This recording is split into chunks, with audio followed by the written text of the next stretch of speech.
Je recommence la diffusion. Alors, on va voir qu'est-ce qu'il y en a pour le son et la vidéo. La vidéo vient de démarrer.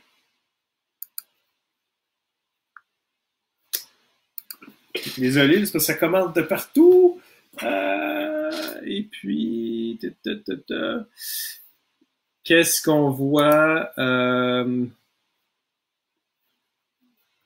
Est-ce qu'on voit quelque chose? Est-ce qu'on entend?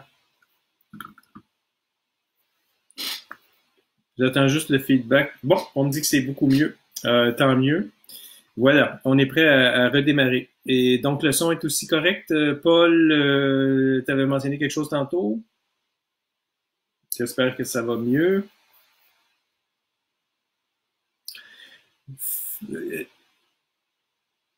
Bonsoir, Christian, c'est Bernard. Merci pour le son. Parfait. OK, on va continuer. Désolé pour ça. On est plusieurs, il y a probablement des centaines de milliers autour du monde là-dessus présentement, sur différentes sessions en même temps.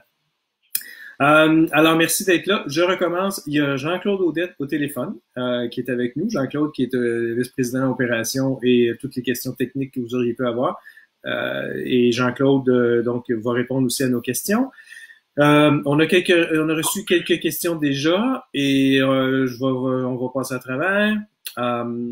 Puis les autres questions que vous pourriez avoir, ben n'hésitez pas et allez-y en inscrivant ça dans le chat qui arrive à côté de l'écran. Jean-Claude, veux-tu dire un petit bonsoir d'abord pour recommencer? Bonsoir et bienvenue à tous. Et comme Bernard dit, ça me fera plaisir de répondre aux questions techniques en autant que possible, vous aider et on part de là. C'est en plein ça. Fait que gênez-vous pas les questions, là, on est là pour vous. Alors, pourquoi cette deuxième rencontre-là? Deuxième rencontre, oui, parce que c'est un plaisir. On en a fait une en anglais hier, quelques questions qui sont arrivées, qu'on a eues, qu'on va pouvoir reposer aussi aujourd'hui à en reparler. Et si vous en avez d'autres, allez-y. C'est parce qu'on ne fait pas, justement, on fait pas beaucoup de visites ces temps-ci. Il n'y a pas de mise à jour de connaissances nécessairement non plus. Il n'y a pas grand-chose. Bon, on envoie nos infolettres, on envoie nos courriels. On a des informations à vous transmettre. On va le faire, puis on le fait aussi comme maintenant. Alors, allons-y tout de go pour nos questions-réponses qu'on a pour ce soir. Une qu'on a eue, c'était de savoir qu'il y a plusieurs Canadiens, puis je lis en même temps sur un autre écran qui est à côté, là, fait que si vous voyez le décalage, c'est pas parce que je veux pas vous regarder vers vous, là, mais un Canadien qui est pris aux États-Unis avec des restrictions de voyagement, évidemment, et que son avion est là-bas, et que si lui est pris aux États-Unis, ou l'autre scénario, c'est il est ici et son avion est ici, le pilote est ici. Qu'est-ce que on peut faire? Et c'est ce que si l'avion qui est aux États-Unis demeure là trop longtemps et que l'annuel ou le 12 mois, l'évaluation, l'examen de 12 mois est périmé, qu'est-ce qui arrive et qu'est-ce qu'on va faire? Est-ce que le pilote peut avoir un ferry permit, je me souviens plus du terme francophone pour dire ça, mais un permis temporaire, je crois, là, ou un permis de vote, en tout cas, un ferry permit, là, pour rapatrier l'avion ici, et typiquement, est-ce que ce sont seulement dans des conditions VFR? La réponse à ça, c'est s'il y a quelqu'un qui est un de nos snowbirds qui est allé aux États-Unis, est revenu, a laissé son avion en Floride ou en Arizona, ou peu importe où est-ce que cette personne-là l'a laissé, est revenu ici, cette personne-là ne pourra probablement pas retourner aux États-Unis comme tel pour aller chercher son avion. L'avion est là pour un bout de temps, et parce que les étrangers des États-Unis, les non-citoyens américains ne peuvent pas entrer aux États-Unis comme tel, même si son avion est là. Et si par contre la personne est encore aux États-Unis, alors la personne va pouvoir entrer au Canada comme citoyen canadien avec son avion, oui, mais doit se plier aux règlements qui sont en vigueur en ce moment, de faire la quarantaine et d'aller, même, je pense qu'il faut même maintenant montrer comment est-ce qu'on va faire, comment est-ce qu'on va se mettre en isolement. Et une fois que ça va être fait, la personne va pouvoir aller atterrir avec son avion, mettre son avion au hangar en quelque part et s'isoler immédiatement par après. Fait que donc ça, c'est possible. Pour aller un petit peu plus loin avec la question de est-ce que si l'annuel, au Canada, on appelle ça l'examen de 12 mois. C'est pas le annual comme aux États-Unis. Des petites différences subtiles.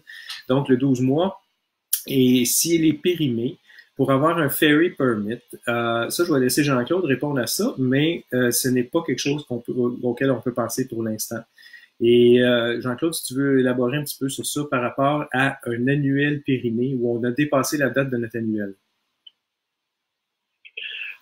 Oui, dans ces conditions-là, c'est fort probable que l'avion va être là suffisamment longtemps pour que l'annuel soit périmé. Dans ce cas-là, il y a trois solutions possibles. Une, c'est que il y a des mécaniciens, il y a des aux États-Unis qui ont l'approbation de Transport Canada pour faire du travail sur des avions canadiens qui sont aux États-Unis. Alors, pour le propriétaire de l'avion, il s'agirait de faire une recherche sur Google, je dirais trouver les endroits d'entretien d'avion qu'il y a dans le voisinage, dans le secteur où il est, et de s'informer auprès d'eux s'ils ont quelqu'un qui est approuvé par Transport pour faire ça, par Transport Canada. Ça, c'est une possibilité. L'autre possibilité, c'est qu'il y a un AMI canadien, licencié par Transport, peut se rendre aux États-Unis pour faire du travail sur un avion canadien qui est là. Alors, il s'agirait tout simplement comme le propriétaire de l'avion dans ce cas-là, de contacter son AMI, de voir si le Canadien, de voir si lui peut, et voulant y aller, peut y aller, quelque chose de même, d'organiser quelque chose comme ça avec son AMI ou quelqu'un d'autre qui connaît, que son AMI peut lui recommander. C'est évident que l'annuel va coûter un peu plus cher que normal dans ce cas-là. Probablement que le propriétaire de l'avion paye pour le déplacement de son mécanicien. Et la troisième possibilité, le permis de vol, celle-là, c'est pas trop sûr. Le problème est que la situation est que le transport ne donne pas de permis de vol pour la maintenance, et surtout pas pour l'annuel, parce que l'annuel devrait être planifié en conséquence. Bon. Ayant dit ça, on est dans des circonstances un peu spéciales. Il n'y a pas grand monde, même pas Transport, qui pouvait planifier ce qui se passe actuellement. Alors, notre opinion ou notre espoir, c'est que quand les choses se seront rétablies, ça reviendra à la normale, que les frontières sont ouvertes, qu'il y a moyen de se déplacer, de faire des choses de même, que le transport sera ouvert à cause des conditions spéciales à donner un permis de vol pour que l'avion retourne au Canada.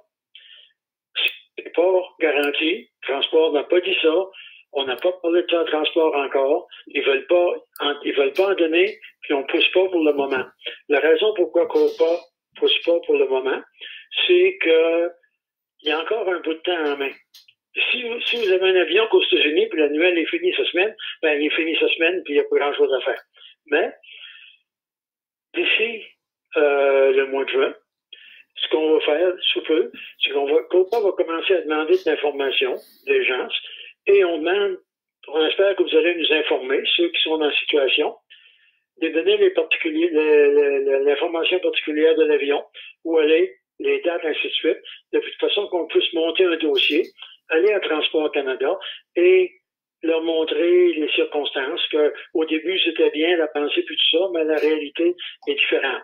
Sur cette base-là, Copa espère que Transport comprendra la situation et acceptera de donner un permis temporaire ou un permis de vol pour ramener l'avion au Canada. C'est une promesse que nous, on va faire ça. Est-ce que Transport va réagir positivement à notre requête? On verra dans le temps. On ne peut pas se prononcer aujourd'hui. Il y a un commentaire que j'aimerais faire. Un permis de vol n'est pas nécessairement un VFR. Dans certains cas, il y a une restriction VFR seulement, mais c'est pas toujours le cas. J'ai eu des permis de vol où je pouvais voler IFR. Ça dépend des raisons pourquoi un permis de vol est donné.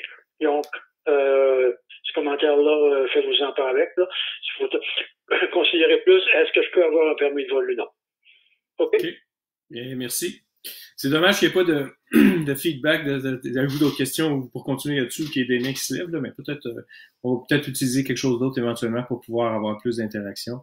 Merci beaucoup Jean-Claude là-dessus. Jean-Claude, avec ses connaissances, c'est le fun de pouvoir ceux qui ont déjà jasé avec lui savent qu'il aime beaucoup jaser aussi, mais qu'il y a des réponses, beaucoup de réponses par son expérience que ça fait. Ça fait combien de temps que tu as ta licence, Jean-Claude, que tu voles? Ça fait combien de temps que quoi? Que tu voles? Oh, si je le dis, vous allez voir, de toute façon, tout le monde sait mon âge. J'ai commencé dans les 70, là. Okay. 72, chose de même. OK. Bon, fait quand même un petit bout de temps. Merci.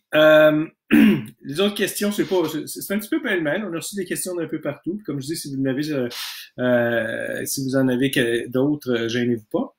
L'autre question qu'on avait, puis j'y vais dans l'ordre reçu, c'était quand le gouvernement fédéral, dans les années 90, s'est délesté des aéroports et qui a donné ça aux municipalités.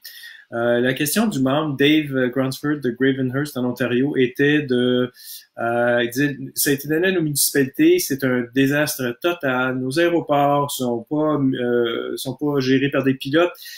Les gens qui sont à l'aéroport, ils savent pas vraiment ceux qui gèrent les aéroports parfois ne savent pas comment les gérer.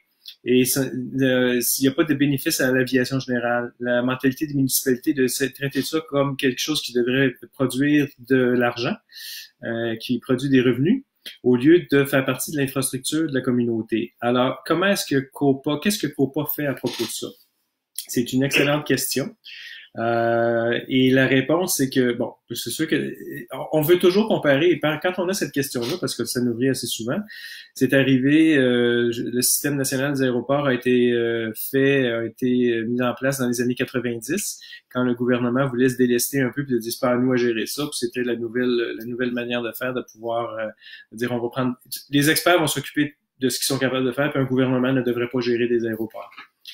Et ce qui est arrivé, c'est ça a été donné à des municipalités, puis à part les je crois bien que c'est 26 aéroports nationaux qui sont sous l'emprise de transport et quelques aéroports régionaux partout au pays, et surtout même les nordiques. Les autres ont été donnés aux municipalités ou vendus pour un prix dérisoire. Et ce qui est arrivé, c'est sûr que ça n'a pas été l'avantage de l'aviation générale. Puis on compare souvent aux États-Unis, mais faut pas oublier que ce n'est pas du tout le même système politique, ce n'est pas le même climat politique du tout. Au Canada, il y a un fonds spécial, c'est le Fonds général de l'argent, et tout l'argent va là, puis ça sert à l'éducation, ça sert au système de santé, ça sert à plein d'affaires.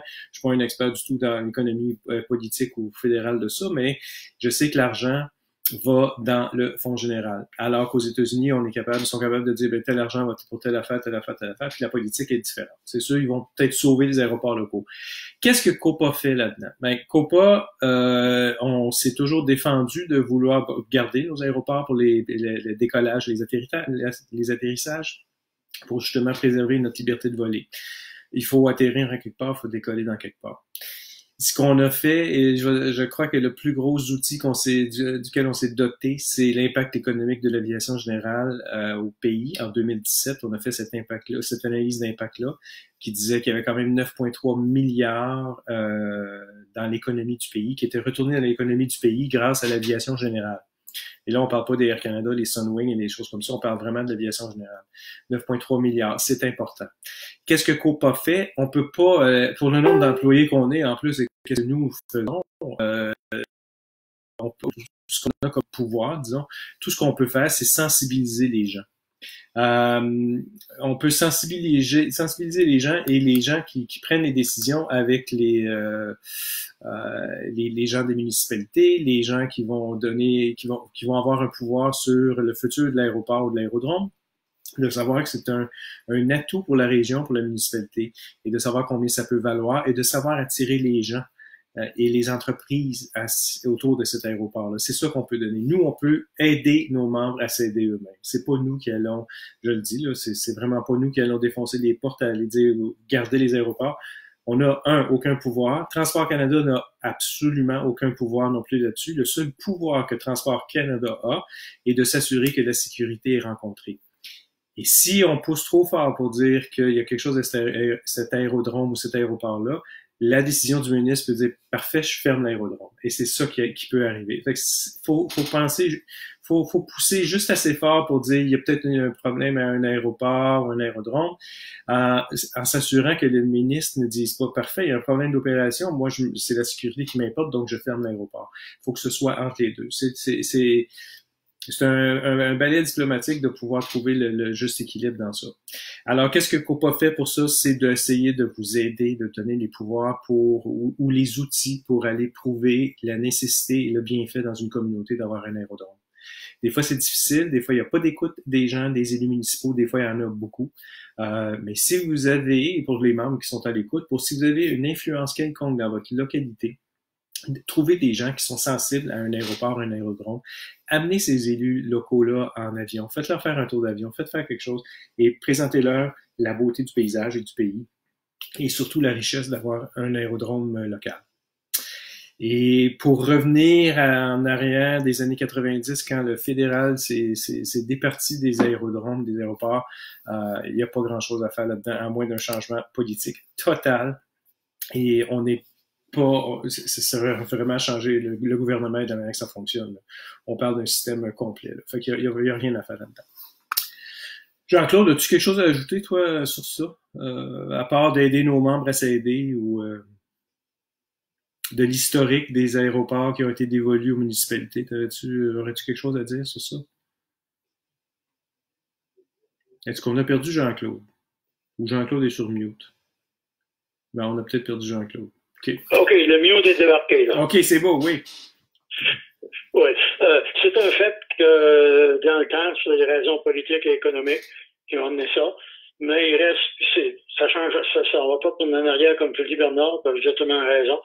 Il reste que où il y a des difficultés, où les pilotes trouvent c'est difficile de travailler avec la ville, ou ainsi de suite.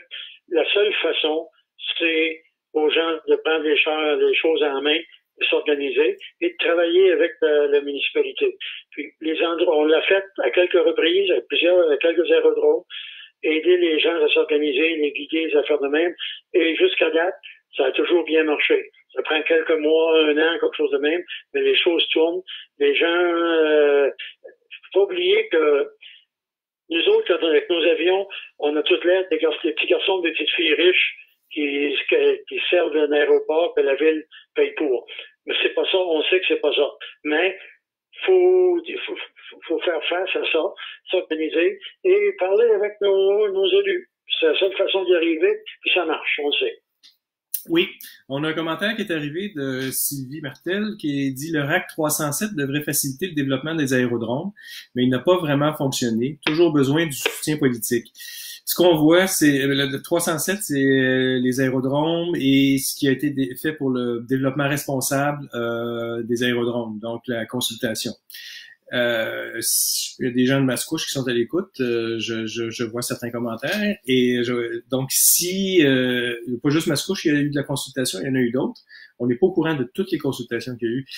Mais la consultation est une première étape pour l'acceptation publique des aérodromes. Et une fois que ça c'est démarré, après ça, ça prend du soutien politique et il faut faire du lobbying. C'est là que COPA embarque et c'est là que les développeurs d'aérodromes embarquent. Mais c'est toujours de la sensibilisation et du soutien politique, du travail de terrain, du travail de fond et de démontrer l'apport important d'un aérodrome dans une localité. C'est vraiment de la sensibilisation qui est à faire. Donc, le 307, le RAC 307 a aidé jusqu'à une certaine mesure, mais le soutien politique doit être là. Et tout ce que les membres peuvent faire, c'est tout ce qui est possible de faire, là, il faut le faire. Aller chercher combien ça peut valoir, combien ça peut apporter, combien de jobs ça peut créer, qu'est-ce que ça peut donner. C'est sûr qu'il y a des gens insensibles qui écouteront jamais ça, mais quand même, la pièce parle beaucoup. C'est un défi constant. Sylvie rajoute, qu'est-ce qu'une consultation, qu'est-ce qui fait qu'une consultation est adéquate? La réponse n'est pas si claire. Effectivement, c'est pas si clair parce qu'il y a toujours des gens qui s'y opposent. Et on a Gilles Lambert, un processus pénible et long, les délais du RAC ne sont pas respectés. Ça, on tombe dans le domaine politique et on peut faire de la pression sur ça un peu. Gilles Lambert et Pierre Pierre Boudreau, bonsoir, qui arrive là. Pierre est un des développeurs de Mascouche, Saint-Roch et les restants de Mascouche qui ont été par la suite. Bienvenue ce soir. Je vais continuer avec l'autre question. Beaucoup de pilotes, puis on parle, ça va partout là. Puis, beaucoup de pilotes ont été grounded, c'est quoi le terme pour ça en français, Jean-Claude? Leur médical.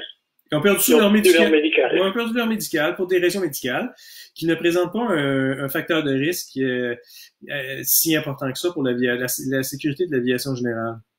J'aimerais voir COPA, en partenariat avec AOPA, travailler à établir un traité qui permettrait de traverser la frontière dans n'importe quel avion ou catégorie médicale qui serait valide, n'importe quelle catégorie médicale valide dans son pays d'origine qui puisse traverser la frontière. Qu'est-ce que COPA fait à propos de ça? Donc, la question, c'est ni plus ni moins, est-ce que les pilotes américains avec le Basic Med, pourquoi est-ce qu'ils ne pourraient pas venir au Canada? Et pourquoi est-ce que les pilotes canadiens avec n'importe quel médical approuvé au Canada ne traverseraient pas la frontière? La réponse, oui, COPA travaille avec AOPA sur ça, mais ce qu'il faut bien comprendre, c'est qu'on n'est pas les États-Unis, on est deux pays souverains. Pour ces temps-ci, je pense qu'on voudrait pas trop s'associer et devenir américains pour différentes raisons, mais quand même, c'est deux pays souverains, deux pays différents. Et la réglementation pour traverser une frontière, c'est qu'il faut que l'entente respecte ce qui est établi par l'OACI. Et l'OACI a établi des catégories médicales et pour traverser une frontière, il faut que ça respecte l'OACI. Si c'est entre deux pays, c'est un traité entre les deux pays.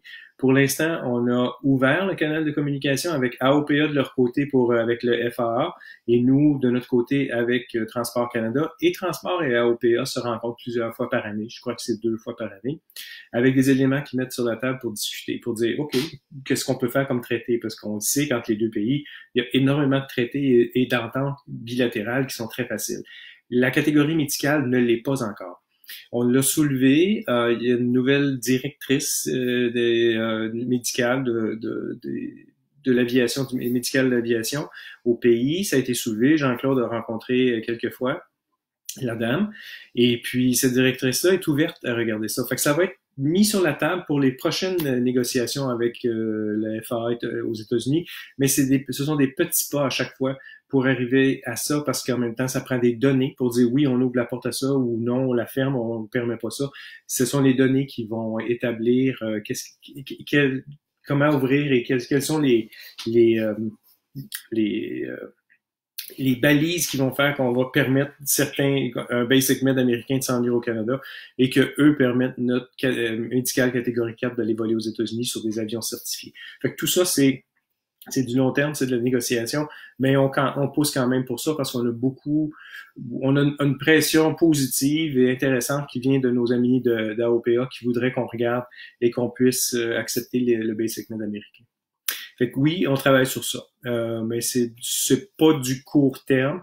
Quand on a la chance et qu'on peut parler, on peut prendre cette opportunité-là, on le fait. Avec les gens de transport qui vont mettre ça sur la table de discussion, qui, je crois, malheureusement, est reporté pour un petit bout de temps cette année, parce qu'en général, c'était en avril qu'ils allaient se rencontrer, les rencontres bilatérales à Washington ou ici, mais ça va être reporté pour un bout. Cette question nous venait de Mike Gord en Nouvelle-Écosse.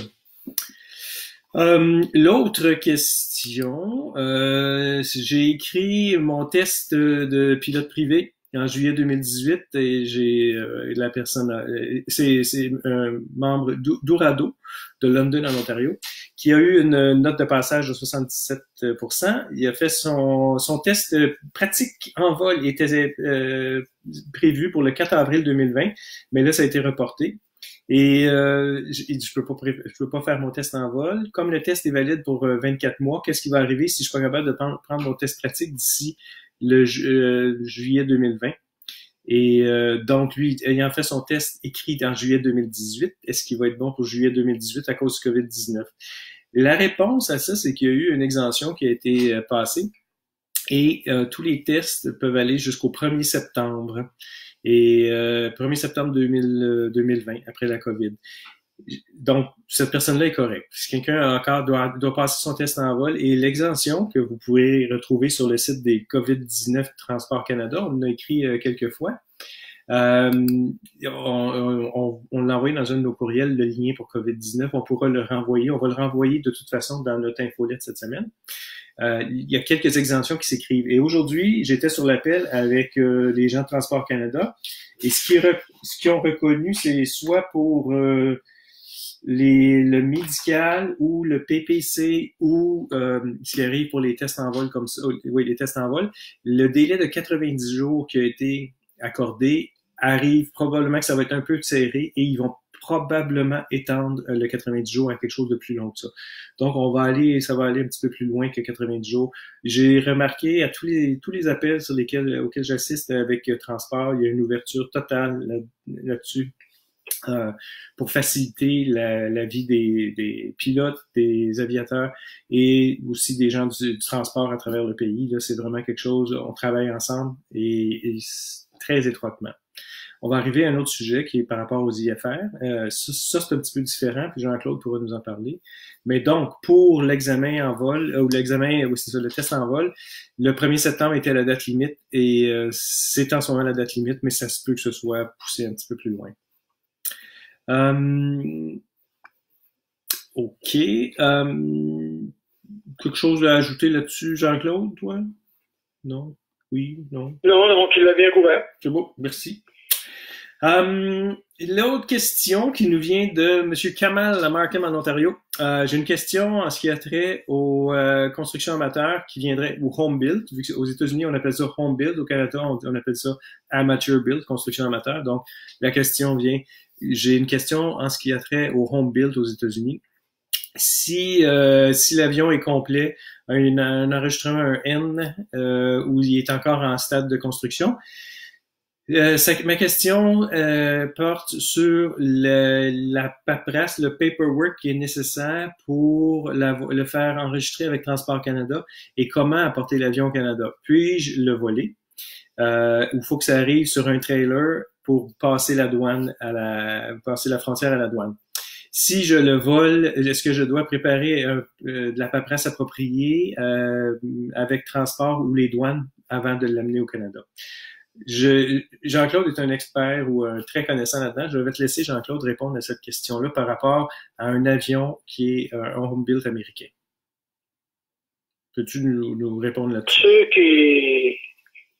qui veulent avoir un avion construction amateur, comme j'ai, ça en vaut le coup. Maintenant, l'amener des États-Unis, on va regarder rapidement ce que ça implique et vous déciderez si ça en vaut le coup ou non. C'est évident, si vous achetez un kit des fournisseurs, vous le faites shipper au Canada, vous le recevez, c'est standard. Il n'y a pas de problème avec ça. Par contre, si vous voulez acheter un kit, pardon, pas un kit, mais un avion qui n'est pas complété, un projet, peu importe le stade où il en est rendu, ma recommandation, ne le faites pas. Ça, c'est demander pour des problèmes, demander ça va vous coûter de l'argent, ça va coûter du temps, puis vous sauverez rien, ça va être pire qu'acheter un kit qui commencer à zéro. La raison de ça, c'est que ceux qui comprennent, ceux qui sont dans le monde de construction amateur, périodiquement, à certains points le long de la construction, au cours de la construction, il faut que le travail soit inspecté et signé. Dans le temps, c'est un inspecteur de Transport Canada. Maintenant, ils ont des représentants pour faire ça. Alors, ça, c'est fait aux États-Unis ou au Canada, la même chose. Mais, si l'avion arrive au Canada sous forme d'un projet, les signatures qu'ils ont eues aux États-Unis ne sont pas acceptées. L'individu qui a amené l'avion et qui veut le voler, qui veut avoir un permis de transport, doit recommencer toutes ces inspections-là. Et dans certains cas, c'est pas trop plaisant. S'il faut rouvrir un aile pour le faire inspecter, ça prend du temps et ça coûte de l'argent. Bon. Alors, c'est la raison pourquoi, mon opinion personnelle, n'amenez pas un projet. Si vous achetez un avion, si vous amenez un avion construction amateur des États-Unis, il faut que ce soit un avion qui vole déjà, qui est déjà enregistré, qui a déjà un permis de vol. Ici, on appelle Special COV ou Certificat de navigabilité spéciale. Là-bas, c'est toujours le Experimental Flight Permit. Alors, faut que si l'avion vole déjà aux États-Unis, a déjà son enregistrement, a déjà son permis de vol, là, toutes les inspections sont faites. L'avion peut venir au Canada. Il y a juste un caveat, le peut venir au Canada sans problème. Vous pouvez l'acheter, vous pouvez la voler au Canada, vous pouvez faire tout ce que vous avez à faire, ainsi de suite. Il y aura des accros ici et là, c'est sûr, mais c'est toujours le processus. Il y a un caveat à ça. Assurez-vous que le permis de vol n'a aucune restriction.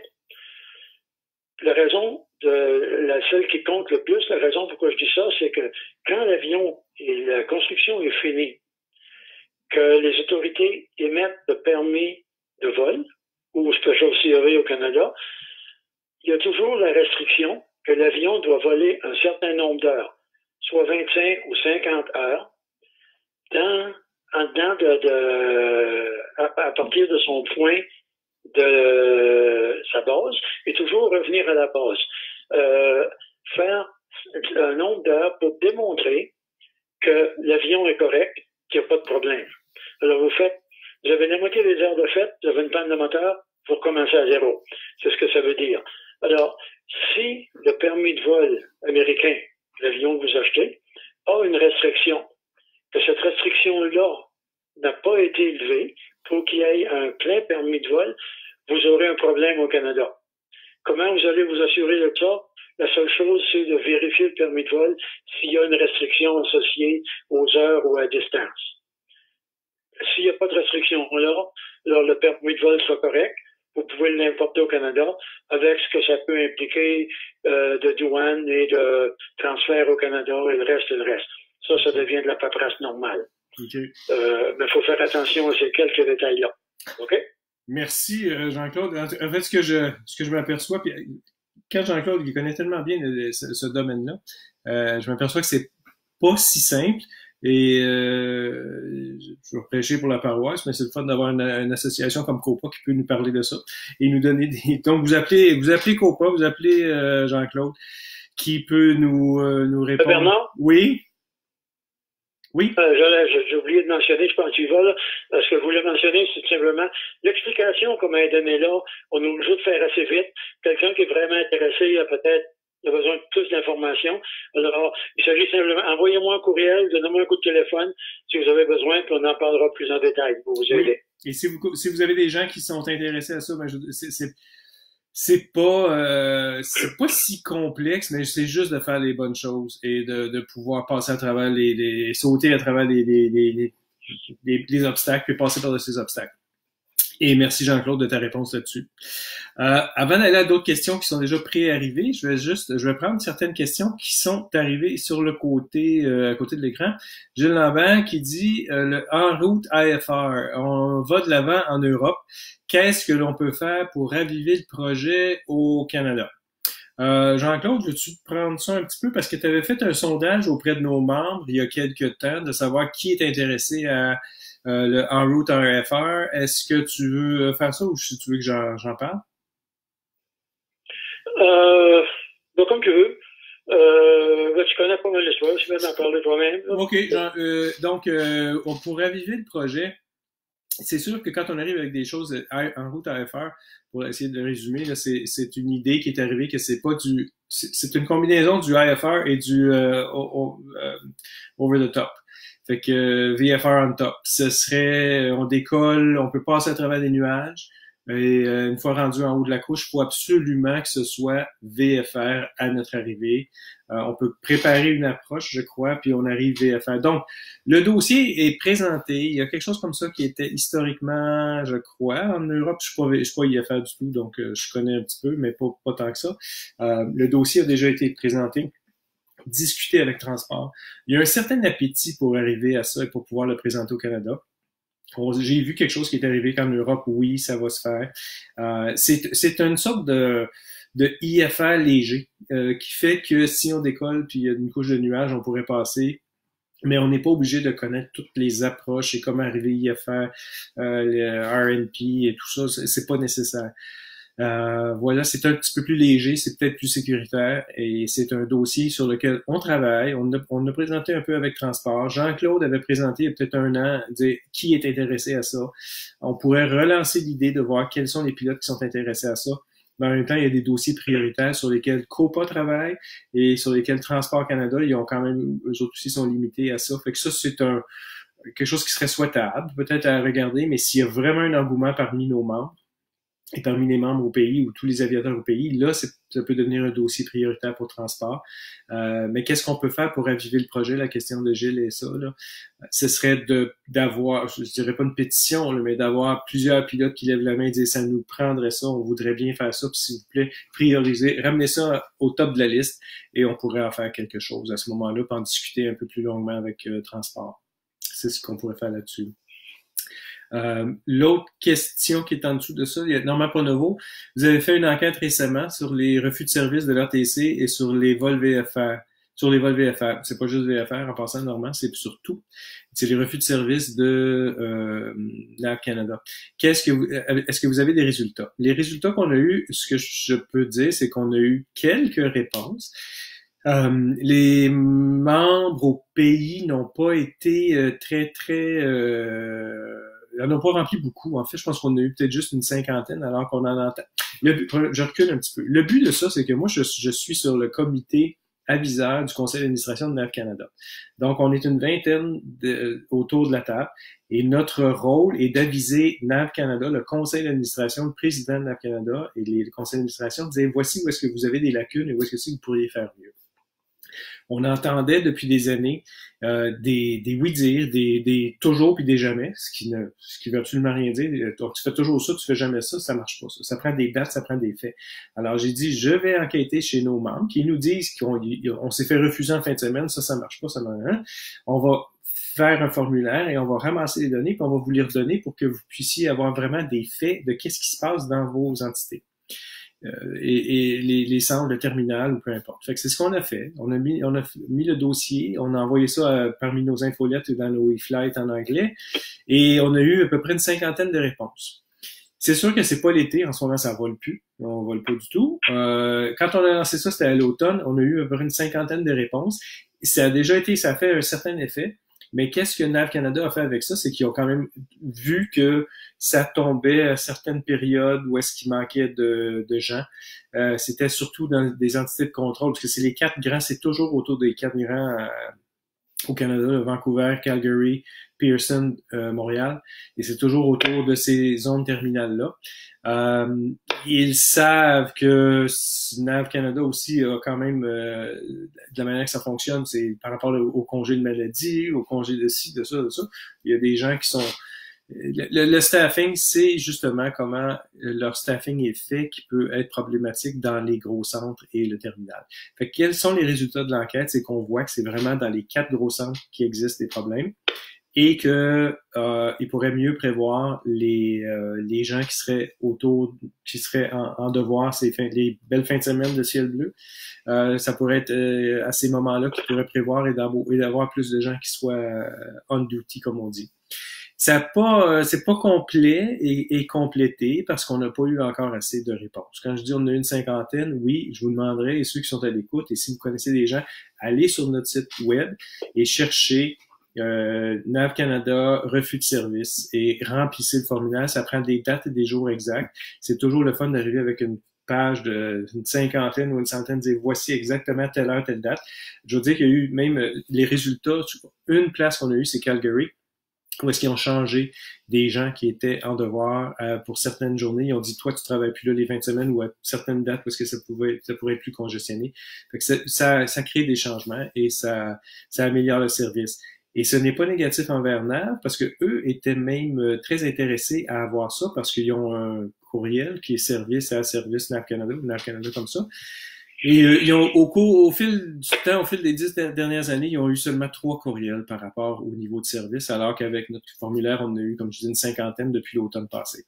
Fait que quand le beau temps va venir, quand on ne sera plus confiné à nos maisons et qu'on va pouvoir voler pas mal, j'espère que les membres vont aller remplir ça encore plus et qu'on ait des résultats. Le résultat, c'est qu'on aimerait que le service soit impeccable d'un bout à l'autre du pays. et qu'on puisse, quand on demande un suivi VFR, un suivi radar, un suivi n'importe quoi, même dans la zone terminale, qu'on se fasse pas dire reste en dehors de ma zone, puis qu'on se dit ben voyons, c'est un beau samedi, tout le monde vole, c'est sûr, puis ils sont trop occupés, ou peu importe. C'est ça qu'on veut éviter, on veut que le service soit impeccable dans tout à l'autre du pays. L'autre, oui, normalement, tu dis c'est l'été que ça se produit surtout. Ben oui, c'est les journées des journées le ciel est bleu, il fait beau, puis il prend les gens, certaines personnes, c'est justement, oui, les emplois, les gens de NAV, ben il y en a qui sont malades, pas là, en congé, des vacances, et c'est ce qui arrive. Donc, il faut que ça change un petit peu. Michel Chartier, dans ton texte à côté de l'écran, là, dans l'ordre d'idée de Gilles Lambert pour le EIR, avec toutes les actions qui pourraient être prises de part et d'autre, est-ce que selon vous, TC semble avoir un intéressement quelconque ou il semble froid à cette possibilité? Je peux pas répondre pour transport. Par contre, ce qu'on sait, c'est qu'ils ont des priorités. La même chose quand on arrive avec une nouvelle idée, parce que c'est quand même sorti c'est relativement nouveau, c'est intéressant, mais avant d'arriver à ce que ce soit, que ça devienne, c'est déjà un sujet de discussion. Après le sujet de discussion, ça va être quelles sont les données. Après, quelles sont les données? Est-ce que c'est prouvé que c'est sécuritaire? Parce que transport, c'est toujours sécurité, sécurité, sécurité, et développement de l'aviation aussi, ça pourrait aider.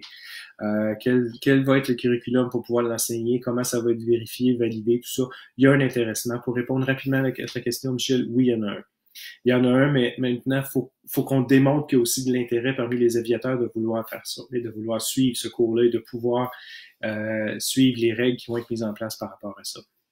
Pour le en-route IFR, le EIR qu'on appelle. Je vais retourner à mes questions qui sont déjà préécrites.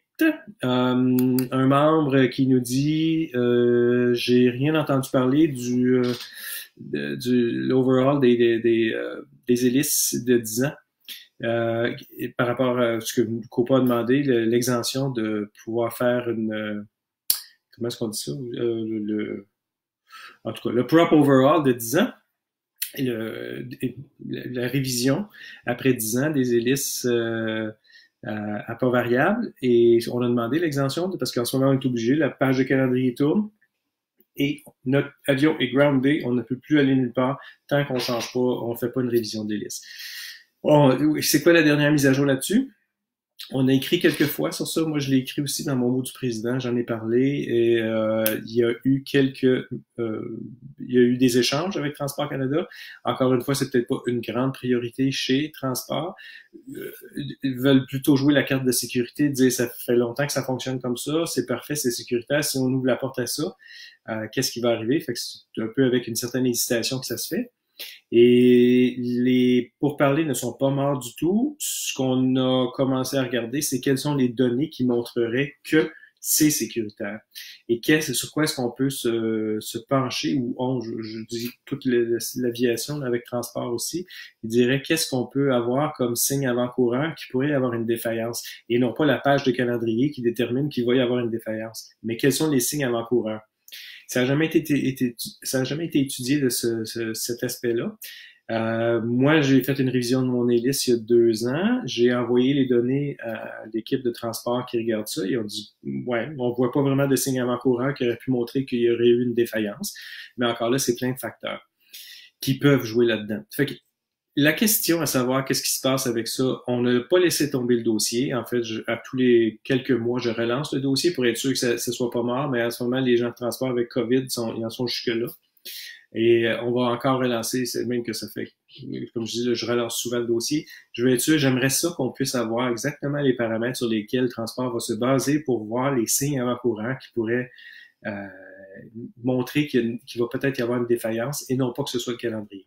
Si on sont capables de nous dire quelles sont les données et sur quoi est-ce qu'on peut, qu'est-ce qu'on peut vérifier, ben, je vais vous demander vos données, on va vérifier, on va faire des tests dans le champ un peu partout pour voir sur quoi on peut se baser. Donc, le dossier est pas mort, mais ça avance à petits pas aussi, surtout dans ces temps-ci. J'espère avoir quelque chose quand COVID va se calmer un peu, là, avoir quelque chose d'ici la fin de l'été ou à l'automne. Peut-être pas une réponse définitive, mais quelque chose sur lequel on peut travailler ensemble. Je suis très, très fort sur l'aspect de travailler ensemble et non pas aller défoncer quelque chose chez Transport ou ailleurs ou chez NAV Canada. Et je pense que c'est comme ça qu'on peut arriver à des résultats. de pouvoir justement mettre notre membership à contribution à le transport, de dire vous avez les données de 15-16 000 membres que vous pouvez avoir et pourquoi ne pas aller regarder là-dedans. On va essayer de vous mettre à contribution là-dedans pour les listes et la révision des listes. Autre question, Éric Demers, je ne sais pas s'il est en ligne parce qu'il a posé la question hier et il nous a envoyé la question avant.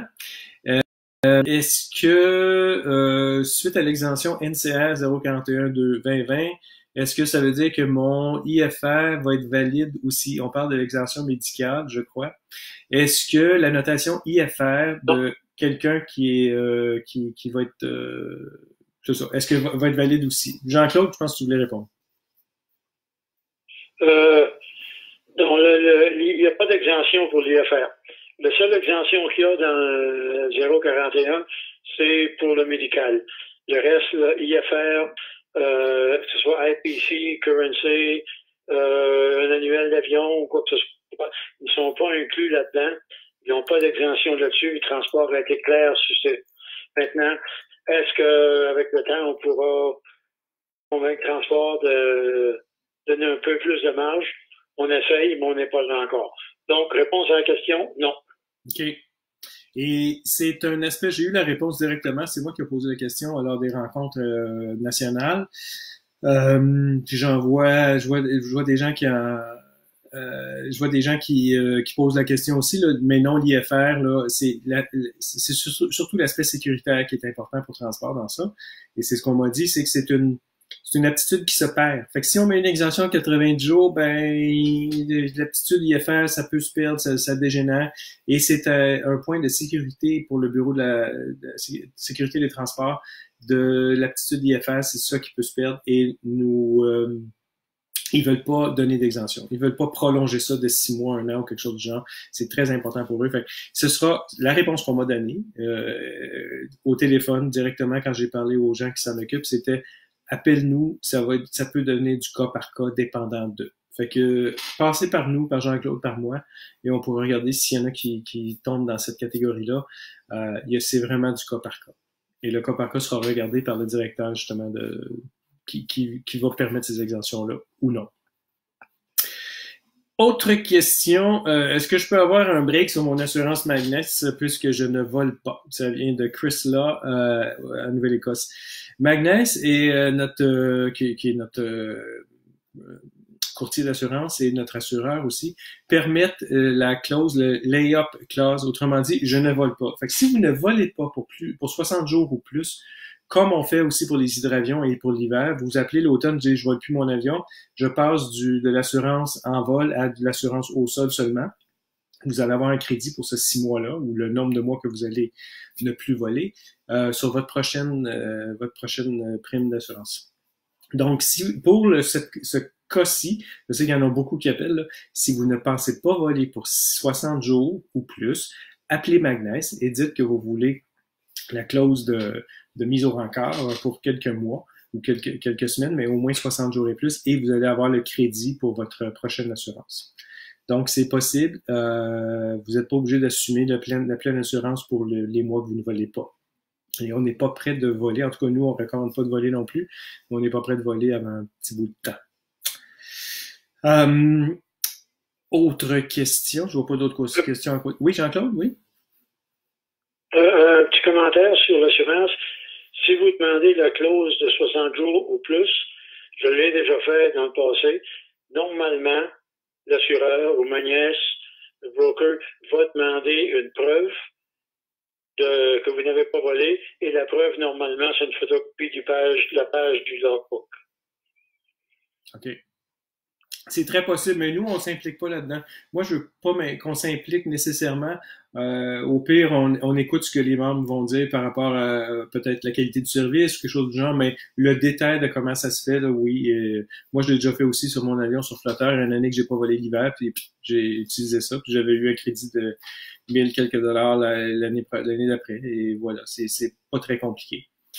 Fait que oui, il y a peut-être des clauses particulières. Je regarde des questions qui sont arrivées sur le côté aussi avec la vidéo, là. Martin est là, merci. Samy, je planifiais passer les examens écrits NRAT avec TC ces jours-ci. Auriez-vous un feedback de TC s'il est possible de passer ces examens écrits online depuis chez nous si le confinement durait plus longtemps? Je n'ai pas cette réponse-là. Et je pourrais la demander. Je peux demander ça, on va voir ce que ça donne. On n'est pas le seul, Samy, vous n'êtes pas le seul non plus, et je crois que, je vais poser la question, on a une rencontre jeudi qui vient là-dessus. Ça pourrait être une exemption. En même temps, est-ce que l'infrastructure est en place, la vérification et tout ça, on va voir ce que le transport répond, mais je vais poser la question. Merci. L'autre question, Dave Picard, est-ce qu'on a des restrictions ou des interdictions de voler pour le loisir à cause de la COVID-19, même si on possède notre propre piste privée? J'ai posé expressément la question au directeur général de l'aviation civile si Transport avait des restrictions. Comme tel, Transport en a pas, mais Transport nous dit de suivre quand même ce qui est indiqué par l'Agence canadienne des services frontaliers. Pas de vol de loisirs, pas de vol récréatif, pas de vol ou du tourisme. Et se plier aux normes provinciales de la santé. Donc, est-ce qu'on a des restrictions ou des interdictions? En fait, nous, Copa, ce qu'on recommande, c'est si c'est pour du loisir, j'ai eu la question aussi, est-ce que je vais aller faire des touch and go pour maintenir à jour tout ça? La réponse, c'est non. Ce que nous, on préconise, c'est non pour l'instant, comme tout le monde qui dit restez chez vous. Si on ne prend pas notre voiture, on y va, c'est pour l'essentiel. Il faut que nos vols soient essentiels. Et si c'est pas essentiel pour le loisir n'est pas essentiel. Donc, pour nous, c'est non. Libre à vous après ça, mais c'est parce que ce que ça fait, c'est que ça jette quand même un regard qui est peut-être pas nécessaire en ce moment. On a assez d'obstacles à l'aviation. On a assez d'obstacles auprès du public, aux yeux du public, que si on commence à voir, les gens voient plein d'avions dans le ciel, qui disent pourquoi les autres se promènent, puis nous, on n'est même pas capable d'aller voir nos parents avec notre voiture, puis eux se promènent à s'amuser. On va pas essayer de se créer nos propres obstacles. Fait que oui, Gilles, merci Gilles Lambert qui dit Dave, pas une bonne idée malheureusement. Les restrictions du gouvernement du Québec s'appliquent et je veux dire qu'à voir ce qui se passe partout au reste du pays, c'est partout dans le reste du pays, ça s'applique aussi. Et donc le transport, ce qui nous a été dit, c'est pas de vol récréatif, pas de vol de tourisme et pas de vol juste pour des raisons d'aller se promener. C'est vraiment, faut que ce soit essentiel. Alors, c'est ça qu'on préconise et je pense qu'on n'est pas encore sorti du bois avant que ça arrive. On sera les premiers à vous l'annoncer en collaboration avec Aviateur Québec et avec les autres associations. On se parle régulièrement et on s'échange on va passer le message. Mais en ce moment, comme on dit, restez donc chez vous. Hein? C'est le message qui nous est passé. On arrive à peu près à notre heure, mais il me reste une ou deux questions. Si vous en avez d'autres, après ça, allons-y.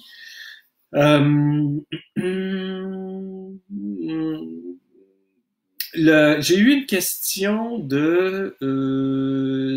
hier, c'est arrivé un petit peu sur le côté, ou des gens qui nous demandent des vols, pas des vols d'espoir, mais des vols humanitaires.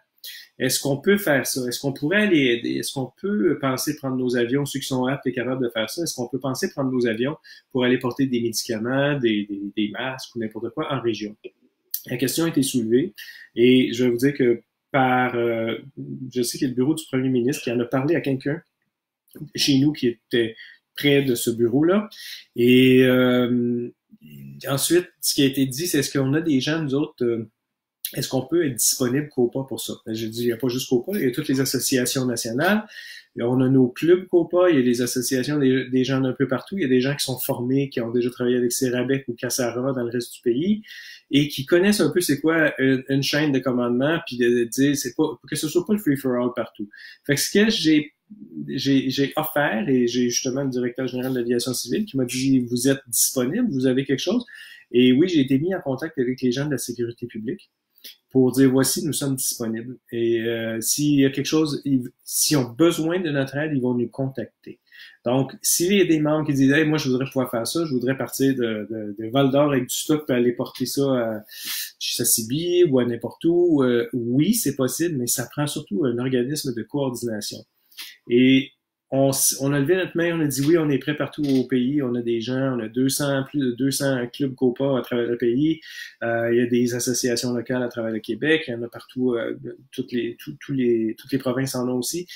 Attendons que ces gens-là, on s'est offert, c'est clair, on est là. On a mis l'offre sur table et c'est dans les bureaux des ministres de la Sécurité publique, de DND et de Transport Canada qu'ils savent que, et Affaires indiennes et je ne sais plus comment ça s'appelle, mais Northern Affairs and Indian Affairs, je crois. Ces gens-là aussi, ils savent que pour les régions nordiques, il y a une association, il y a toute l'aviation générale qui est prête à aider, un peu comme dans le temps du verglas, il y avait eu vers Saint-Jean-sur-Richelieu. C'est la personne qui s'en occupait de l'Ontario vers Saint-Jean-sur-Richelieu dans le temps du verglas qui m'a contacté pour ça. Et donc, ces gens-là savent que nous pouvons aider. Fait que les vols humanitaires sont possibles. S'il y a quelque chose, on va contacter les clubs COPA et les associations locales, les associations régionales et provinciales aussi, pour aller chercher de l'aide de gens qui sont compétents de pouvoir fonctionner dans cette structure-là. Donc, c'est là. L'autre question que j'avais, est-ce que Transport Canada envisage une catégorie Light Sport au Canada, LSA? Jean-Claude, moi te mettre on the spot pour répondre à ça, si tu peux le faire. OK. Transport Canada est ouvert à une catégorie en Light Sport et Aircraft, en français, parce qu'on va aller avec LSA. Le RAA, qui est l'organisation amateur, construction amateur, et COPA, depuis un certain temps, là, c'est pas depuis hier, des discussions avec Transport pour avoir des LSA au Canada. Maintenant, ceux qui sont au courant un peu du monde LSA savent que la majorité, la presque totalité des LSA sont construits en Europe et quelques-unes aux États-Unis. Il est possible, comme plusieurs personnes l'ont fait, d'acheter un LSA, disons un Pipistrel ou quelque chose de même, de l'amener au Canada et de le voler. Mais l'avion va être enregistré comme un Advanced Ultralight, ultra léger avancé. Le problème qu'il y a avec ça, c'est que quand les ultra-légers avancés ont été définis, les chiffres de performance, les spécifications, les affaires de même qui guidaient ça et qui ont été acceptés par le transport à ce moment-là, il n'y a personne dans tout ça, pas seulement dans le transport, puis dans les intéressés aux avions, n'importe où à travers le monde, dans ces années-là, il y a 40, 30 ans, il n'y a personne qui avait prévu qu'un jour, il y aurait un avion comme le Pipistrel ou certains autres. Le Pipistrel est un petit avion qui rencontre les normes de l'ultra-léger avancé, mais ceux qui les connaissent, c'est une construction tout à fait différente, nouvelle technologie, glass cockpit, ça vole 125 nœuds, ça peut voler très haut, les performances, très long voyage, les performances sont bien au-delà de l'ultra-léger avancé. Transport Canada se rend compte de ça. Transport Canada veut régler la situation, mais ne veut pas empêcher le monde d'avoir leur avion aussi. Alors, le problème que Transport Canada a actuellement, c'est où mettre ces avions-là. Parce que le LSA, c'est pas un ultra-léger. Il rencontre des chiffres, mais les performances vont beaucoup plus loin. C'est pas un avion de construction amateur. C'est pas un avion certifié. Ça tombe pas dans aucune de ces catégories-là vraiment bien. C'est qu'il faudrait faire une catégorie pour les LSA. Mais, l'élément de ça, c'est que le LSA, il est presque un avion certifié. L'individu va acheter un LSA tout construit d'un manufacturier. Donc, oui, il peut acheter un kit, mais la majorité achète construit.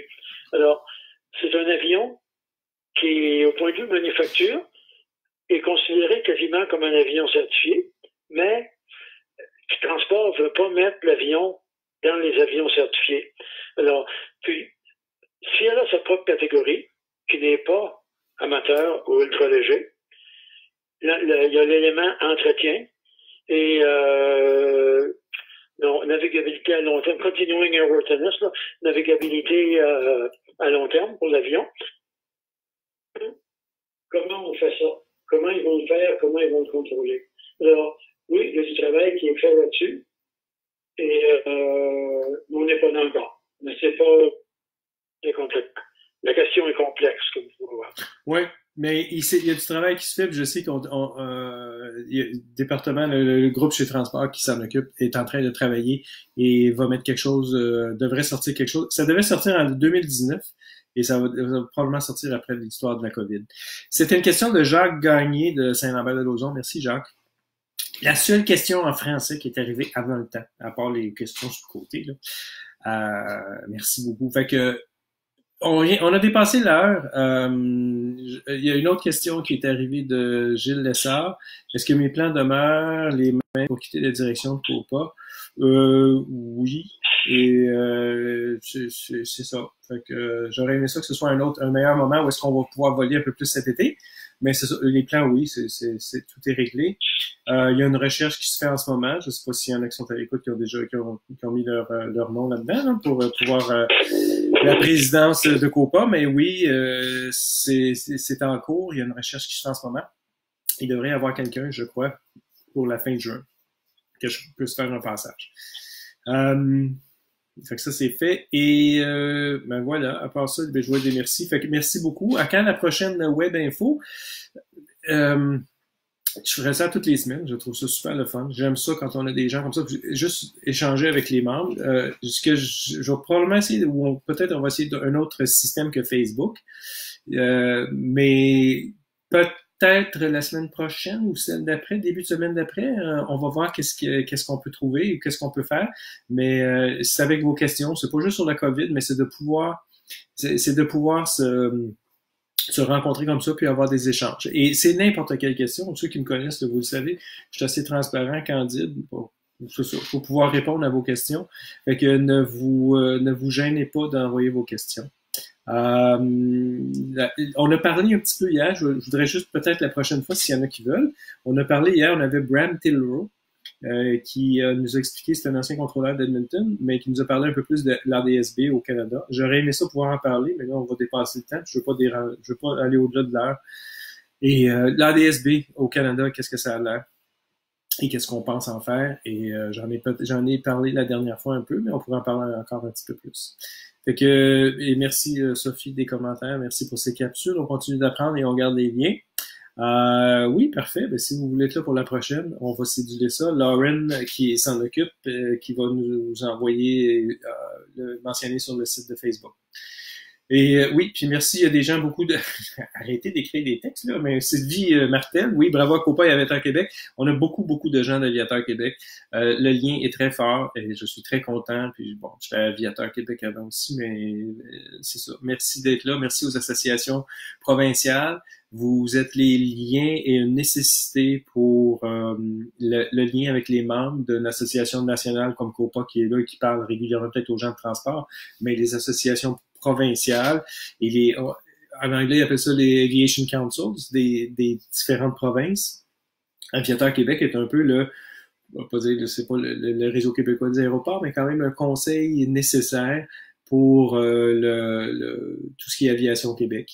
Et il y a d'autres francophones, il n'y a pas juste des Québécois qui sont sur l'appel ou que sur le lien en ce moment, mais tous les francophones du pays, vous êtes servis par Copa, mais vous êtes aussi servis par votre association provinciale qui est nécessaire. C'est une grande famille, on ne peut pas se diviser par rapport à l'aviation et on ne peut que rester unis. Fait que merci d'être là, puis on va céduler une autre rencontre très bientôt. Cette vidéo va être disponible en ligne pour un petit bout de temps. Lauren va la mettre, la téléverser dans quelques heures, peut-être, dans les prochaines minutes, puis ce sera là disponible à tout le monde. Donc, merci beaucoup. Puis je vais arrêter ça maintenant. Merci d'être là et à bientôt.